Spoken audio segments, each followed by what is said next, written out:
Hi friends, welcome to Faris home food.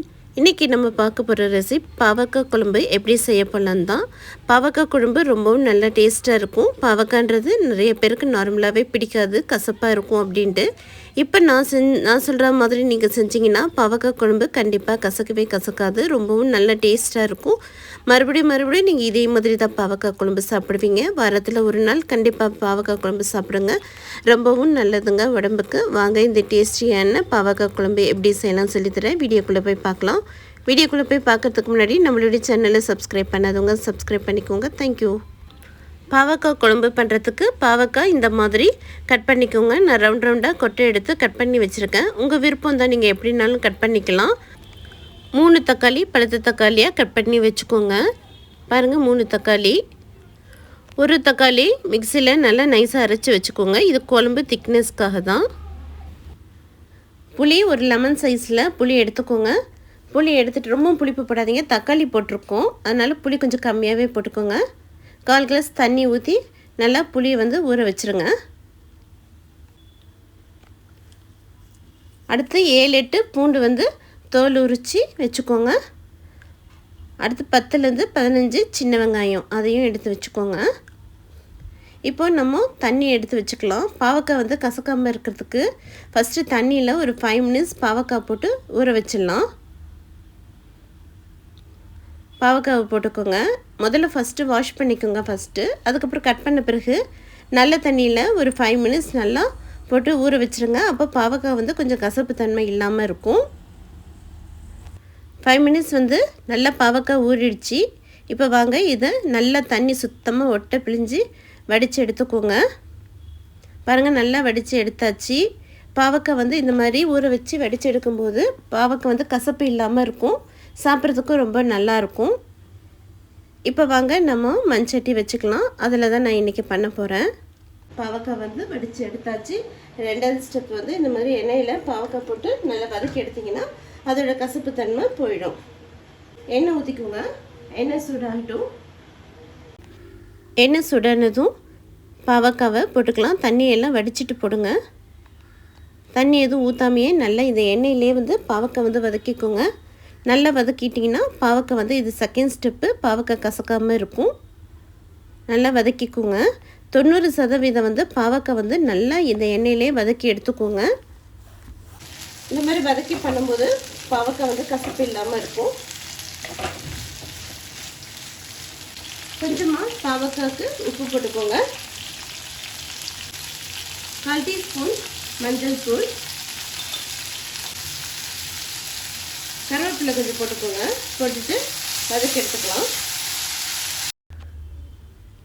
மஞ்சத்தூள் கருவேப்பிலெல்லாம் போட்டுட்டு நல்லா வதக்கிக்கோங்க. இப்போ இது வதங்கி வேகிறதுக்கு ஒரு 5 மினிட்ஸ் ஆகும். 5 மினிட்ஸ் நல்லா வதக்கி எடுத்துக்கோங்க. அப்போ தான் பாவக்காய் கசக்காமல் இருக்கும். இப்போ இது ஒரு ஓரமாக வதங்கிக்கிட்டு இருக்கட்டும்.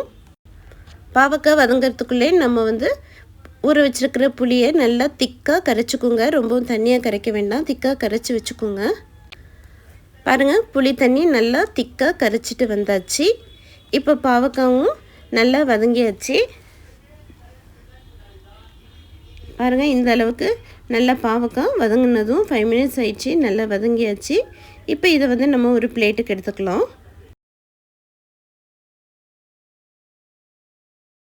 பாவக்காய் நல்லா வதக்கி எடுத்தாச்சு. 90% பாவக்காய் நல்லா வதங்கியாச்சு. இந்த மாதிரி வதக்கி எடுத்துக்கோங்க. இப்படி பண்ணிங்கன்னா குழம்பு பாவக்காய் கசக்காமல் இருக்கும். இப்போ அதே மண்சட்டியில் நல்லெண்ணெய் ஊற்றிக்கோங்க.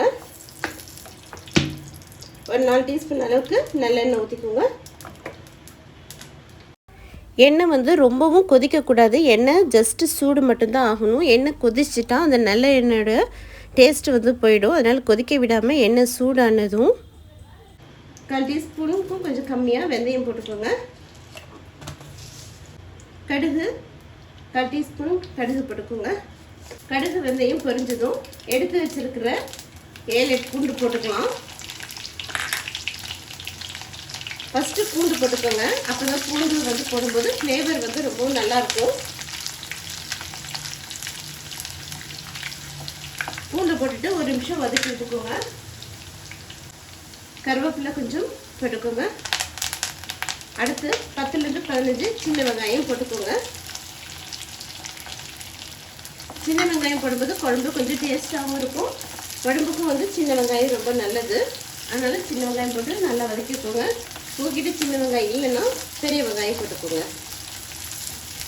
வெங்காயம் நல்லா வதங்கினதும் பழுத்த தக்காளியாக 3 தக்காளி போட்டுக்கோங்க. 3 தக்காளி போட்டு ஃபஸ்ட்டு வதக்கிக்கலாம். அதுக்கப்புறம் ஒரு தக்காளி வந்து அரைச்சி வச்சுக்கோங்க. இப்போ நல்லா தக்காளி சாஃப்டாகிற வரைக்கும் நல்லா வதக்கிக்கோங்க.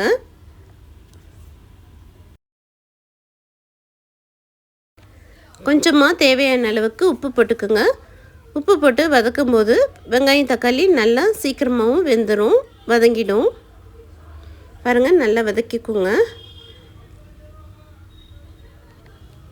தக்காளி நல்லா சாஃப்டாகணும், அது வரைக்கும் வதக்கிக்கோங்க. பாருங்கள், வெங்காயம் தக்காளி நல்லா சாஃப்டாகிடுச்சு. நல்லா தக்காளியும் நல்லா குழஞ்ச மாதிரி இருக்குது. பாருங்கள், தக்காளி நல்லா சாஃப்டாகிடுச்சு. இப்போ அரைச்சி வச்சுருக்கிற ஒரு தக்காளி போட்டுக்கலாம். எதுக்காக நம்ம இப்படி போடுறோம் அப்படின்னா, தக்காளி அரைச்சி ஊற்றும் போது தக்காளி குழம்பு வந்து பாவக்காய் குழம்பு கொஞ்சம் திக்னஸ் கொடுக்கும், டேஸ்ட்டும் கொஞ்சம் கொடுக்கும். அதுக்காக தான் 3 தக்காளி வதக்கிட்டு ஒரு தக்காளி அரைச்சி ஊற்றியிருக்கோம். 1/4 டீஸ்பூன் மஞ்சள் தூள் போட்டுக்கோங்க. குழம்பு மிளகாய் தூள் 2 டீஸ்பூன் போட்டுக்கோங்க. எல்லார் வீட்லேயும் குழம்பு தூள் இருக்கும், 2 டீஸ்பூன் போட்டுக்கோங்க. உங்ககிட்ட குழம்பு மிளகாய் தூள் இல்லைன்னா 1 டீஸ்பூன் வெறும் மிளகாய் தூள், 2 டீஸ்பூன் மல்லித்தூள் போட்டுக்கோங்க. உங்களுக்கு காரத்துக்கு ஏற்ற மாதிரி நீங்கள் கூடவோ குறைச்சலோ போட்டுக்கோங்க. 1/2 டீஸ்பூன் வெறும் மிளகாய் தூள் போட்டு நல்லா வதக்கி விட்டுக்கோங்க. மசாலா வாசனை போகிற வரைக்கும் நல்லா வதக்கிக்கோங்க.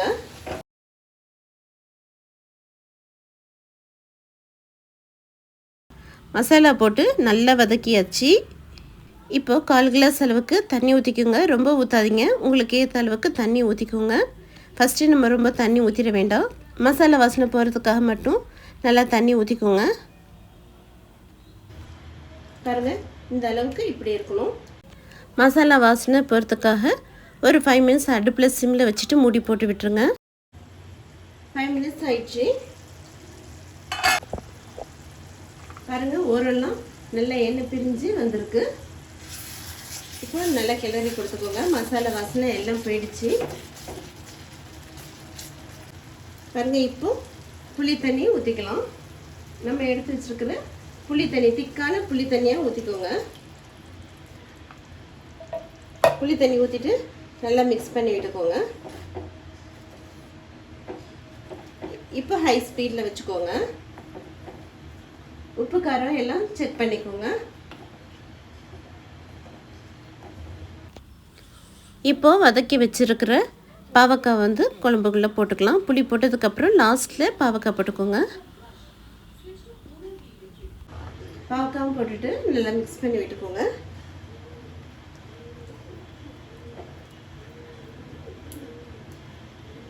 பாவக்காய் ஆல்ரெடி நம்ம வந்து 90% நல்லா வேக வச்சாச்சு. இப்போ ஒரு 10% இப்போ குழம்புல நல்லா வெந்துடும். சூப்பரான பாவக்காய் குழம்பு ரெடி ஆகிடும். பாவக்காய் போட்டுட்டு அப்படியே ஒரு 5 மினிட்ஸ் வந்து மூடி போட்டு விட்டுருங்க. மசாலா வாசனை போகிற வரைக்கும் கொதிக்கட்டும். 5 மினிட்ஸ் ஆயிடுச்சு. இப்போ ஓப்பன் பண்ணி பார்க்கலாம். பாருங்கள், சூப்பராக ஓரெல்லாம் நல்லா எண்ணெய் பிரிஞ்சு அப்படியே கிரேவி நல்லா திக்காக இருக்குது. பாருங்கள், குழம்பு சூப்பராக, பாவக்காய் நல்லா 5 மினிட்ஸில் நல்லா வெந்திருக்கு. சூப்பராக இருக்குது பார்க்குறதுக்கே. பாருங்கள், கடைசியாக 1 டீஸ்பூன் வெல்லம் போட்டுக்கோங்க. வெல்லம் போடும்போது ரொம்பவும் நல்லா டேஸ்ட்டாக இருக்கும். புளிப்பு காரம் இனிப்போட ரொம்பவும் சூப்பராக இருக்கும். கொஞ்சமாக தேவையான அளவுக்கு கருவேப்பிலை ஒரு கொத்து போட்டுக்கோங்க. இந்த பாவக்காய் குழம்பு 2 நாள் வச்சு சாப்பிட்றதுக்கு ரொம்பவும் நல்லா டேஸ்ட்டாக இருக்கும்.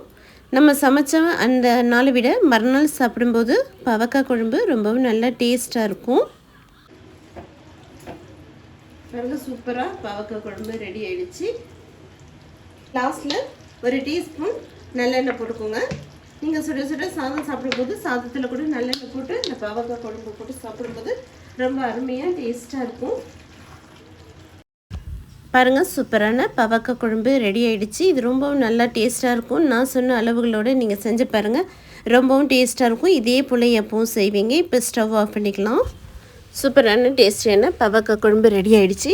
பாருங்கள், எவ்வளோ சூப்பராக டேஸ்ட்டாக இருக்கும். இதே போல் நீங்களும் செஞ்சு பாருங்கள். நான் சொன்ன அளவுகளோடு செஞ்சு பார்த்தீங்கன்னா ரொம்ப அருமையாக இருக்கும். இது 2 நாள் கூட வச்சு சாப்பிட்றதுக்கு ரொம்ப சூப்பராக இருக்குங்க. இதே மாதிரி செஞ்சு பாருங்கள். இந்த வீடியோ பிடிச்சிருந்ததுன்னா லைக் பண்ணுங்கள், ஷேர் பண்ணுங்கள், சப்ஸ்கிரைப் பண்ணுங்கள். தேங்க்யூ ஃபார் வாட்சிங். பாய்.